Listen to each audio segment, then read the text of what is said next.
රයිට්ගේ හැමෝටම ආයිබෝවන්. අද අපි ලැස්ති වෙන්නේ පුතේ නිව්ටන් නියම ගැන කතා කරන්න. මොකද්ද නිව්ටන් නියම ගැන සම්බන්ධයෙන් අපි ඔයාලගේ විද්‍යාව 10 ශ්‍රේණියේ පුතේ තියෙන නිව්ටන් නියම සම්බන්ධයෙන් කතා කරන්නයි අද. ඒතර පුතේ ඔයා දැන් මෙලාට ඇති කිසිම වැඩක් කරලා නැහැ. ඒ කියන්නේ එක්සෑම් එක සම්බන්ධයෙන් කිසිම වැඩක් කරලා නැතුව, ඒ කියන්නේ කිසිම දෙයක් දන්නේ නැතුව, ඒ කියන්නේ මේ පාඩම් අල්ලලවත් නැති පුතාලා ඇති. මේ වීඩියෝ එකේදී ඔයාලට පුළුවන් පුතේ නිව්ටන් නියම කියන පාඩමේදී චලිත පිළිබඳ නිව්ටන් නියම කියන පාඩමේදී මුල සිට අගට ඔයාලට මෙන්න මේ නිව්ටන් නියම සම්බන්ධයෙන් ඉගෙන ගන්න. එතකොට right පුතේ මුලින්ම අපි දැනගන්න ඕනේ නිව්ටන් නියම කියන්නේ කොහොමද? නිව්ටන් නියම මොනවාද නිව්ටන් නියම කියන්නේ කියලා. right පුතේ නිව්ටන් කියලා අයිසැක් නිව්ටන් කියලා විද්‍යාඥයෙක් හිටියා. හරිද? එයා යම් කිසි දෙයක් මොන හරි දෙයක් වෙනවා කියමුකෝ අපි. දැන් මේ මෙතන තියෙනවා වස්තුවක්. දැක්කද? මේ වස්තුව පුතේ මෙහාට තල්ලු වෙනවා. මෙහාට තල්ලු වෙනවා. මෙන්න මේ මෙහාට තල්ලු වෙන එක දැකලා නිව්ටන් කියනවා යම් කිසි දෙයක්. මොකද්ද කියන්නේ? මෙයා හිතනවා මොකද්ද මේකට හේතුව කියලා. ඒ කියන්නේ තල්ලු වෙන්න හේතුව මොකද්ද කියලා මෙයා අහනවා. තල්ලු වෙන්න හේතුව මොකද්ද කියලා මෙයා එයාගෙන්ම අහගන්නවා. ඒ කියන්නේ එයා හිතනවා ඒ දේ. right අන්න එතකොට තමයි පුතේ නිව්ටන්ගේ පළමුවන නියමය ආට එන්නේ. නිව්ටන්ගේ පළමුවන නියමය කියලා එකක් එයා ප්‍රකාශ කරනවා. හරි මීට කලින් කවුරුත් ඒක එහෙම දෙයක් ප්‍රකාශ කරලා නැති නිසා එයා ප්‍රකාශ කරපු නිසා එයාට ගරු කිරීමක් විදියට අපි එයාගේ නම දාලා නිව්ටන් නියම පළවෙනි නිව්ටන් නියමය කියලා අපි මෙන්න මේක දක්වනවා. හරිද? පුතේ ඔන්න පුතේ නිව්ටන්ගේ පළමුවන නියමය. නිව්ටන්ගේ පළමුවන නියමය කියන්නේ මොකද්ද? පුතේ යම්කිසි වස්තුවක් නිශ්චලව තියෙනවා මෙතන. තේරුණාද?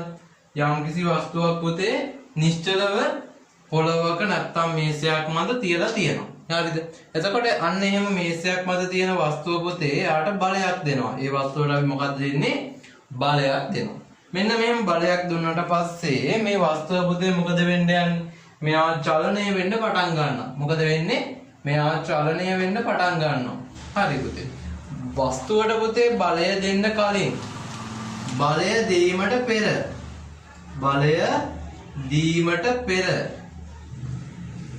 දීමට පෙර අවස්ථාවේදී මොකද වුනේ? බලය දෙන්නේ නැහැ. නිකම් මොහේ තියනවා. මොකද වුනේ? වස්තුවට කිසිම දෙයක් උනේ නැහැ. නිකම් මොහේ ඉන්නවා. හරිද? වස්තුව කිසිම චලනයක් වෙනවද නැද්ද?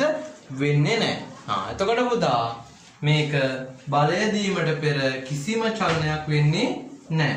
කිසිම චලනයක් වෙන්නේ නැහැ. right හරිද? එතකොට පුතේ ඒ බලය දීමට පෙර අපි බලයක් දුන්නාම අපි නිව්ටන් කීපයක නිව්ටන් කියලා ඔය නිව්ටන් නියම කිව්ව නිසා පුතේ නිව්ටන්ගේ නියමය කියනෝනේ අපි. නිව්ටන්ගේ පළමුවන නියමය, නිව්ටන්ගේ දෙවන නියමය, නිව්ටන්ගේ තුන්වන නියමය කියලා කියනවානේ පුතේ. අන්න ඒ නිසා එයාට අපි ගරු කිරීමක් විදියට දෙනවා n කියන අගය. ඒ කියන්නේ n කියන සංකේතය. මොකක් හරි බලයක් දෙනවා කියන්නේ ඒකේ දෙන්නේ මොන අගයක්ද? නිව්ටන්. Capital N. තේරුණාද? කැපිටල් N කියන්නේ පුතේ අපි මොකක් හරි බලයක් දෙනවා නම්, මොකක් හරි බලයක් යම් කිසි දෙයක් තල්ලු කරනවා නම්, යම් කිසි දෙයකට ගහනවා නම් නේද? අනේ මේ දේවල් වලට පුතේ අපි නිව්ටන් කියලා කියනවා. කියන්නේ මොන හරි දැන් අපි හිතන්න 10ක නිව්ටන් බලයක් යම් කිසි වස්තුවකට දෙනවා. තේරුණාද? මේ නිව්ටන් කියන්නේ නිකන් අගයක්. හරි? වැඩි හිතන්න එපා. නිව්ටන් කියන්නේ යම් කිසි මොන හරි අගයක්. නිව්ටන් කියන්නේ ඒකකයක්. right? එතකොට පුතා අන්න නිව්ටන්. ඇයි දැම්මේ? ඒකකය නිසා 10ක නිව්ටන් බලයක් දෙනවා. එතකොට පුතේ නිව්ටන් බලයක් දෙනවා මෙන්න මේ නිකාන් ඔහේ තියෙන වස්තුවට. මොකද වස්තුව වෙන්නේ? වස්තුව පුතේ චලනය වෙන්න පටන් ගන්නවා. මොකද වෙන්නේ? වස්තුව පුතේ චලනය වෙන්න පටන් ගන්නවා. ඒ චලනය උනේ කොහමද? චලනය උනේ පුතේ එයාට බලයක් දුන්න නිසා. නේද? බලයක් දුන්නේ නැතුව චලනය වුණාද? නැහැ. බලයක් දෙන්නේ නැතුව මෙයාව චලනය කරගන්න බැරි වුණා. right. එතකොට පුතේ ඔන්න බලයක් දුන්නා. මෙයා චලනය වෙන්න පටන් ගත්තා. right. එතකොට පුතේ ඔන්න බලන්න නිව්ටන්ගේ පළමුවන නියමය කියලා මාතෘකාවක් දාගෙන පුතේ හරි නිව්ටන්ගේ පළමුවන නියමය පාඩමේ මාතෘකාව ලියාගෙන පුතේ හරිද නිව්ටන්ගේ පළමුවන නියමය කියලා ලියාගෙන අපි නිව්ටන්ගේ පළමුවන නියමය ලියාගමු right බාහිර අසමතුලිත බලයක් යෙදෙන තුරු පාඩම් කරගෙන යමු ඔහොම පාඩම් කරගෙන යමු එතකොට ඉවරයි හරි නිශ්චල වස්තු ඒ කියන්නේ නිශ්චල වස්තු කියන්නේ මොනවද චලනය වෙන්නේ නැති මෙන්න මේ වගේ එක තැන තියෙන වස්තු නිශ්චල වස්තු බාහිර අසමතුලිත බලයක් ඒ කියන්නේ පුතේ මොකද්ද හරි මං කියලා දෙන්නම් මොකක්ද ඒ කියන්නේ කියලා ඔන්න එකින් එකට මම පැහැදිලි කරලා දෙනවා මේ වස්තුවක් තියනවා මෙන්න මේ වස්තුවර පුතේ මෙන්න බලයක් දෙනවා මේ බලයක් දුන්න පමණින් මෙයා චලනය වෙන්න පුළුවන්ද අපි හිතන්න බස් එකක් ඔයා තනියම තල්ලු කරනවා කියලා ලොකු බස් එකක් ඔයා තනියම තල්ලු කරනවා ඔයා දෙන්නේ බලයක් නේද පුතේ නිව්ටන් කීපයක බලයක් දෙනවා නේද බස් එක හැබැයි නිව්ටන් කීපයක බලයක් දුන්නට බස් එක චලනය වුණාද නෑ බස් එක චලනය වෙන්නේ නෑ ඇයි ඒකට හේතුව මොකද ඔයා දෙන බලය මේක චලනය වෙන්න ප්‍රමාණවත් නෑ හරිද ප්‍රමාණවත් නැහැ කියන්නේ මදි බලය මදි ඒ නිසා මොකද කරන්නේ තවත් බලයන් කීපයක් මිනිස්සු ගොඩාක් එකතු වෙලා අන්න බස් එක යන්න ගන්නවා තල්ලු කරන්න තල්ලු දුන්නාම මෙන්න යන්න පටන් ගන්නවා රයිට්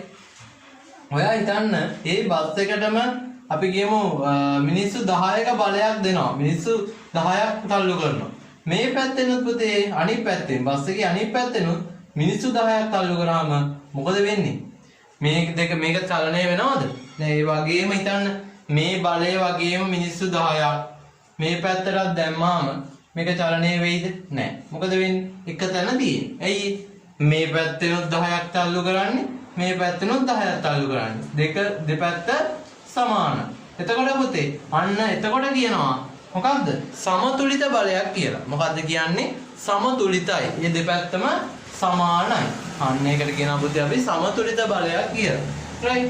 එතකොට පුතා මෙන්න මේ සමතුලිත බලය. හරි. දැන් තේරෙනවනේ සමතුලිත බලය කියන්නේ මොකක්ද කියලා? අන්න හරි. සමතුලිත බලය යනු ලියන්න එපා. මතක තියාගන්න පුතේ. සමතුලිත බලය කියන්නේ මේ පැත්තෙන් 10යි මේ පැත්තෙනුත් 10ක් දුන්නා අන්න සමතුලිතයි. එතකොට පුතා හොඳට අහගන්න. ඔයා හිතන්න මේ පැත්තෙන් මිනිස්සු 20ක් ඉන්නවා. මේ පැත්තෙන් 20ක් දෙනවා. දැන් මොකද මේ පැත්තෙන් දෙන්නේ හැබැයි 10යි. මේ පැත්තෙන් 20ක් තල්ලු කරද්දි මේ පැත්තේ 10යි තල්ලු කරන්නේ. කොහාටද යන්නේ? වාහනේ කොහාටද යන්නේ? ඔයා දන්නවා මෙන්න මෙහාට චලනය වෙන්න ගන්න. ඇයි මේ පැත්තේ වැඩි මිනිස්සු ප්‍රමාණයක් තල්ලු කරනවා. මේ පැත්තේ ඉන්නේ 10යි. එතකොට මොකද වෙන්නේ? වාහනය මෙන්න මේ වැඩි මිනිස්සු කට්ටිය තල්ලු කරනවා. අන්න ඒ පැත්තට තල්ලු කරන එයාත් බලය දෙනවනේ. බලය දෙන ඒ පැත්තට ඔන්න යනවා. හරිද? අන්න පුතේ මොකද? සමතුලිතද අසමතුලිතද? ඒකට කියනවා පුතේ අසමතුලිතයි කියලා. තේරුණාද? අපි පුතේ බස් එකේ බාහිරින් නේද දුන්නේ? බස් එක ඇතුළට මිනිස්සු 20 නැගලා 10ක් නැගලා බස් එක ඇතුළේ ඉඳන් බස් එක තල්ලු කරා කියලා බස් එක යනවද? නෑ. කිසිම දෙයක් වෙන්නේ නෑ. ඔයා දන්නවා කිසිම දෙයක් වෙන්නේ නෑ. සීට් එකක් තල්ලු කරා කියලා බස් එක යනවද? නෑ. හැබැයි පුතේ අපි බාහිරව බලයක් යම් කිසි වස්තුවකට දුන්නොත් බස් එකට බාහිරින්නේ දෙන්නේ. අන්නේ බාහිරින් බලයක් දුන්නාම මොකද වෙන්නේ? අන්න මෙයා චලනය වෙන්න ගන්නවා. හැබැයි මේ බලය මොකද්ද වෙන්න ඕන? මේව සමාන වෙන්න ඕනේද? අසමතුලිත වෙන්න ඕනේද? අසමතුලිත බලයක්. තේරුණා නේද? අන්න එතකොටයි පුතේ නිර්වචනයේ එන්නේ මෙන්න මෙහෙම. බාහිර අසමතුලිත බලයක් යෙදෙන තුරු යෙදෙනකම් මොකද්ද කියන්නේ? බාහිර අසමතුලිත බලයක් යෙදෙන තුරු. තේරුණානේ?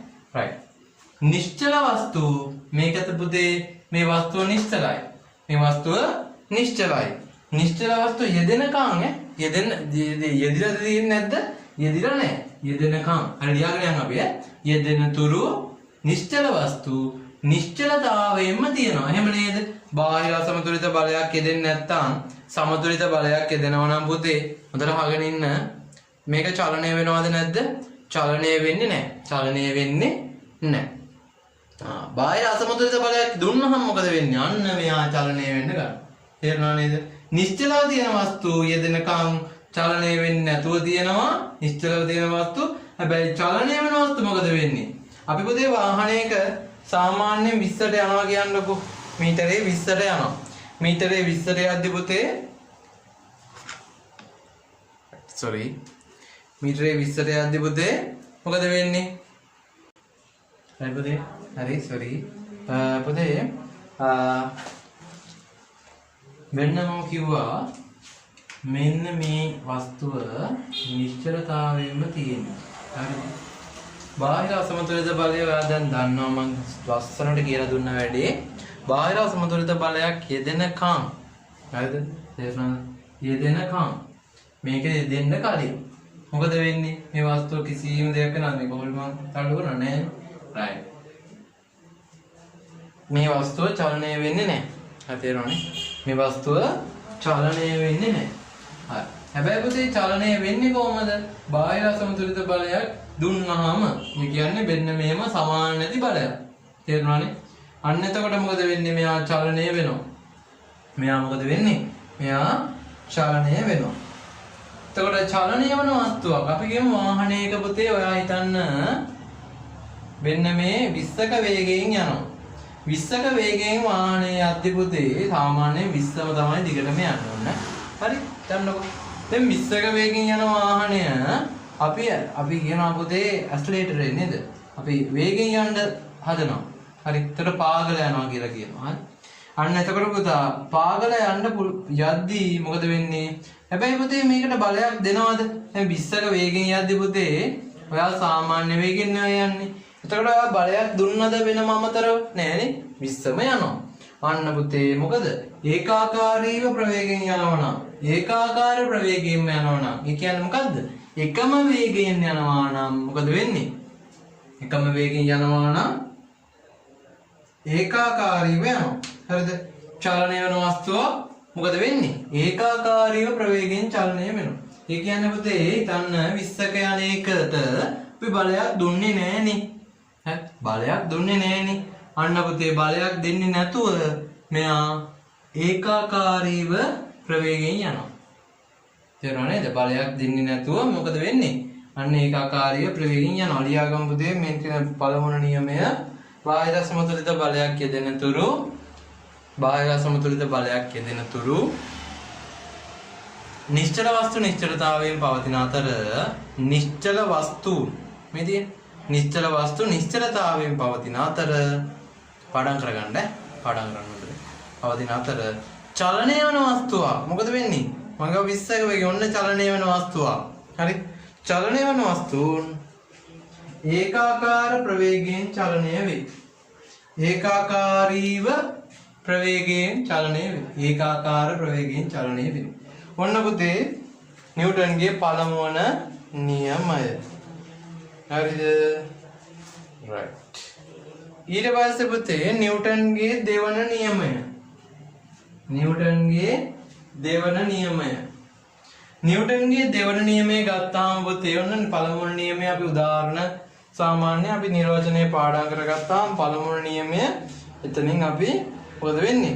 ඒකෙන් කතා කරලා ඉවරයි. එතකොට ඔක හොඳට ඔළුවට දාගන්න පුතේ පළමුවන නියමය හොඳට පාඩම් කරගන්න. එතකොට ඔයාලට පළමුවන නියමය සුපිරියටම කොට දාගන්න පුළුවන්. තේරුණා නේද? සුපිරියටම ඔයාලට පළමුවන නියමය කොට දාගන්න පුළුවන්.